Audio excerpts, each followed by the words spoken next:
Monsters. Alien Earth just premiered on FX and Hulu last night, so let's talk a little bit about the Xenomorph's debut on the small screen.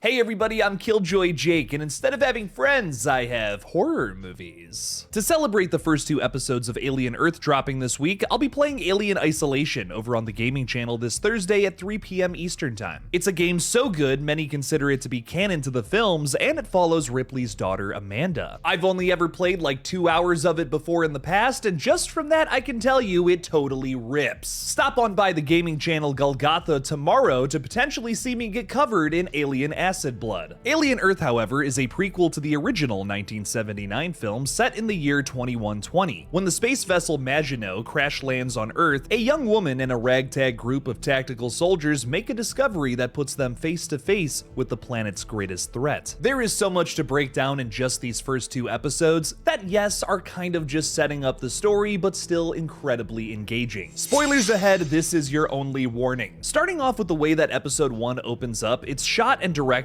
just like the original Alien, recreating shots with a blue-collar Weyland-Yutani crew facing a different dark fate. This expendable crew was successful in their mission of gathering up a bunch of different terrifying life forms from all across the galaxy, except it seems like one of the facehuggers broke out, and now we got a xenomorph running around biting people's heads off. A very small negative I have about this show so far is that every time there's like a group killing, it always shows it to you in like a montage or like just sounds in a distance. It never actually shows it to you. I get it, this is a TV show, it's not a movie, but goddamn, it looks like a movie. These creatures kill just about everybody on board except for who is probably my favorite character so far, Morrow. Dude is a cyborg, half human, half synthetic, and on a mission to preserve these life forms for the company. Sounds all too familiar to me. There is a sick, secretive plotline going on with him right now that I am just vibing with. I love the idea of all these different companies fighting for these animals, or essentially just what they represent, power. Weyland-Yutani wants to study these things to get ahead of Prodigy, one of its biggest rivals. Unfortunately for Weyland-Yutani, however, it seems like their spaceship just crash landed into one of Prodigy's buildings in this awesome Blade Runner looking futuristic city. Speaking of which, I am loving the look, feel, sound design of this entire show. It feels right in line with the original Alien, or more specifically Ridley Scott's vision of what this franchise should be. Everything from the recreation of shots to the new augmentations introduced by series creator Noah Hawley here are done with the utmost attention to detail. It's all very thought out and handled with precision. We surprisingly get a ton of action with the Xenomorph here, which I thought was pretty cool. Was kind of expecting that to be something that would be built up across multiple episodes,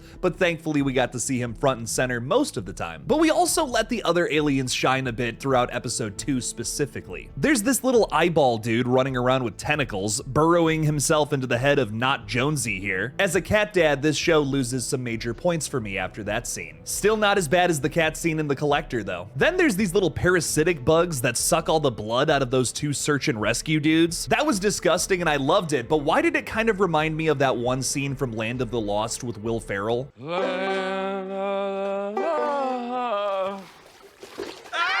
Seriously though, I am loving that this series hits on what is so scary just in general about that original movie, the terrifying vastness of space. It's that fear of what is lurking in the dark corners of our universe and bringing it here to Earth. And I can't believe we've gotten this far into the review and we haven't even spoken about the lead character played by the absolutely wonderful Sidney Chandler here. The youngest trillionaire in the world, Boy Cavalier as he's pretentiously called, successfully swaps the consciousness of a terminally ill 11-year-old into a synthetic adult body, which is how we get Wendy. This is a sick concept that builds off of ideas already present in the Alien franchise, but it is proving to be a tough storyline to tell. There are times where it can get a little goofy and sometimes clashes with the more grounded sci-fi story happening here. With these characters still having the minds of children, we have these adult actors actually doing a really great job at finding their inner child. I have to applaud our actors here. Most of the time they walk this line very well of pretending to be children stuck inside adult adult bodies all of a sudden, without going through an adolescent period or anything along those lines, but there are a few moments that miss. If it's Wendy doing a superhero landing, as Deadpool would call it, jumping off of a cliff in her new body without a scratch on her, or some of the line deliveries from the other children turned synths that just come off as a little too silly sometimes. Here's the thing though, I am giving this a major pass because this is the best way to approach this story. I mean, sure, they could have just done like a flash forward and then all the kids are like actually grown up, you know, mentally, not just in their physical synth bodies, but that would make these characters way too overpowered. Their brains are described as supercomputers from Boy Cavalier, being accessed by humans that could be taught to be super intelligent, strong, and powerful. Making them the minds of children is essentially a way of nerfing these characters so that the story isn't just boring and they're not just like sliding through every single problem with grace. I mean, how interesting would a Superman story be without any kryptonite? You know what I mean? This was the right way to go to tackle this concept, even though it is proving to be a bit of a challenge. Speaking of Boy Cavalier, I love that I hate Samuel Blemkin's character so much. Most of the time in media, when you see characters playing billionaires, they're typically mimicking somebody in real life who already has a proverbial target on their back. It's always a Jeff Bezos, Elon Musk type that gets thwarted for being so smart they're stupid. What's cool about Blemkin's performance here is that he's kind of doing his own thing, something a little more original. It kind of answers the question of what if there was a real life insufferable Jimmy Neutron that had millions and millions, well, I guess in this case, trillions of dollars. Lots of great stuff happening here with this character who's likely going to be our human antagonist. And man, speaking of things being goofy, we gotta talk about this Ice Age thing. Yeah, I've already seen people online making jokes about it, saying this is a real frame from Alien Earth. Okay, yeah, it's a little silly,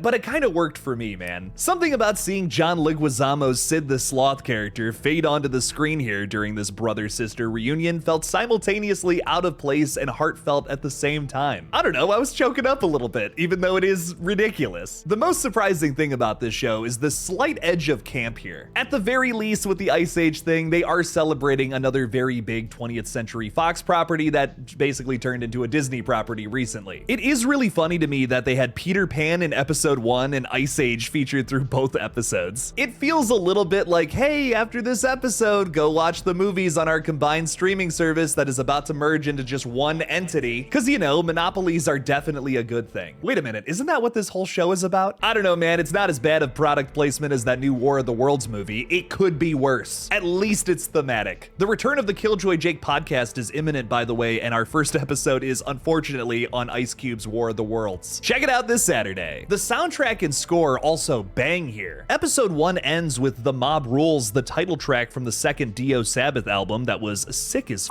Is Dio Sabbath having a comeback here? What's going on with this, man? In Thanksgiving 2023, they just had an entire little monologue praising Dio Sabbath, which is sick. Rest in peace, Ozzy. Love that time period too. Definitely still my favorite, but Dio Sabbath doesn't get enough love. And then episode 2 ends with Stinkfist by Tool, one of my all-time favorite bands. Chef's kiss, baby. Overall, I am digging Alien Earth so far. Lots to love from these first 2 episodes. Like I said, it hasn't exactly gone anywhere yet, but that's because it's the first 2 episodes of a long-running, or at least hoping to be a long-running television series. Right now, I'm invested in the characters. If you haven't seen it yet and I kind of just spoiled a bunch of it, I definitely recommend it. Go check it out on Hulu right now. I'm really happy that we didn't have to wait too long for Monsters from Outer Space to start ripping people to shreds, because don't get me wrong, I love the philosophical stuff from this franchise.